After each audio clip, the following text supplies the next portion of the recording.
crack on then. Okay, welcome to the Constitution Committee this afternoon.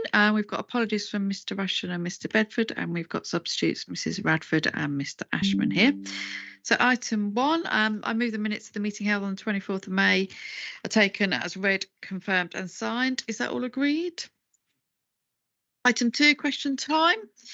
There are no questions. Item 3, questions asked under standing order 7.3 and 7.5. There are none. To advise of any other items which the chairman has decided to take as urgent, there are none. Are there any declarations of interest from anybody? No. Okay, item 6, appointment of independent persons. Lauren, you taking us through this? Thank you, Chair. Yes. Good afternoon, everyone. It's a brief report. It relates to the Localism Act requirement that the council appoint independent persons. Their roles to advise and assist in relation to allegations of conduct-related issues concerning members, but also in relation to conduct and disciplinary issues affecting the 3 statutory officers, so myself, the Chief Executive, and the Section 151 officer. The Council has a panel of independent members appointed jointly with the CFA in September 2020, and their term of office expires later this month. So in light of that, over the summer, there's a reappointment recruitment exercise. We've placed a public advert and received a number of applications.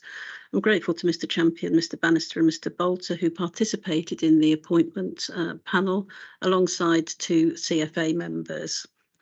4 of the current panel reapplied, and the panel were pleased to recommend they be reappointed without interview, noting that we'd taken up-to-date references and that they'd all contributed very positively to the process over the last 4 years. Interviews were undertaken with 2 of the new applicants, Mr. Pilgrim and Ms. Kingsley, and their details are on Appendix A of the report, setting out briefly their background, and the panel were pleased to recommend that they be appointed.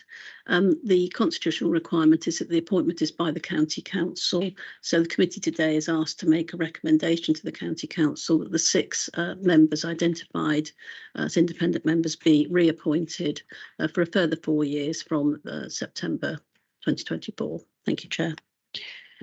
Thanks, Lauren.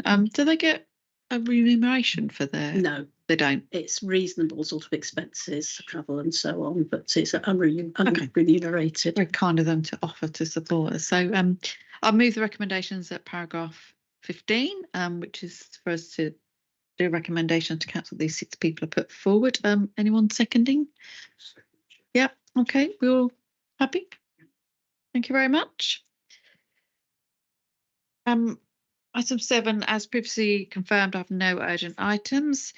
Item 8, exclusion of the press and public. The next item is to be considered in private. I therefore move that under Section 100A of the Local Government Act 1972, the public be excluded from the meeting during consideration of the following items of business on the ground that it involves the likely disclosure of exempt information as defined in paragraphs 3 and 10.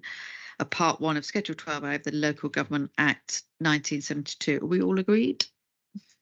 Okay, we'll just wait for the webcast to be turned off.